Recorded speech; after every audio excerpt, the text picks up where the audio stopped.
ক্ষমতায় বিএনপি কি এনসিপির মামা? দাবি করতে পারেন আপনারা ক্ষমতায় যাবেন, রাষ্ট্র না, কি করে জানেন আমরা ক্ষমতায় যাব? নির্বাচন হোক।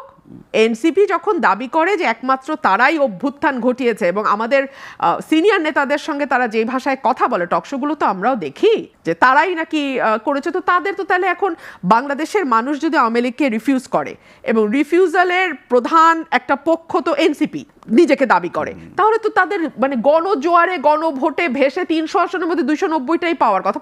পাওয়ার পরে তারা এজেন্ডা বাস্তবায়ন করুক। বিএনপি তো তাদের মামা না, খালুও না, তো বিএনপি কেন তাদের এজেন্ডা বাস্তবায়ন করবে? এই সরকারের বহুমুখিতা এত যে আমরা বুঝি না। আপনি একটা প্রশ্ন করেছিলেন এনসিপি তো মধ্যপন্থার কথা বলছে। আমি এনসিপির গঠনতন্ত্র তৈরি হয়েছে বলে জানি না, সম্ভবত তাদের এখনো কোনো গঠনতন্ত্র নাই।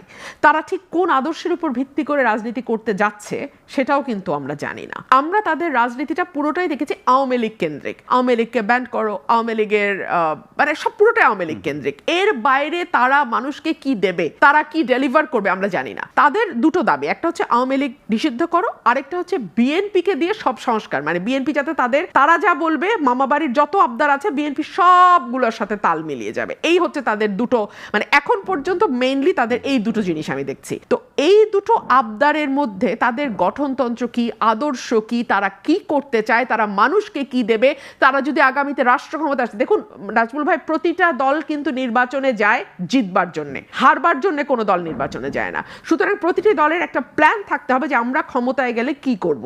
সেরকম কোনো কিছু ডেলিভার কিন্তু এখন পর্যন্ত আমরা এনসিপির কাছ থেকে পাই নাই। সুতরাং এনসিপি যতই নিজেকে মধ্যপন্থা বলুক বা যাই বলুক, আমি আসলে এটা আমি বুঝতে পারি না। তারা একটা কথা বলে যে আমূল সংস্কারের মাধ্যমে তারা নতুন রাষ্ট্র কাঠামো তৈরি করে আমূল সংস্কার, নতুন রাজনৈতিক বন্দোবস্ত। হ্যাঁ, সেটা তো নিশ্চয়ই। তারা তাহলে ক্ষমতায় আসতে হবে তো তাদেরকে। তারা যে বন্দোবস্তের কথা বলছে এটা তো তাদের এজেন্ডা। এই এজেন্ডা বাস্তবায়ন তো তারা আরেক দলের উপর ভর করে করতে পারবে না। এই এজেন্ডা তাদেরকেই বাস্তবায়ন করতে হবে, এটা তাদের এজেন্ডা। ফর এক্সাম্পল 31 দফা বিএনপির এজেন্ডা, এখন কি বিএনপি এনসিপি কে বলবে তুমি এগুলা বাস্তবায়ন করো?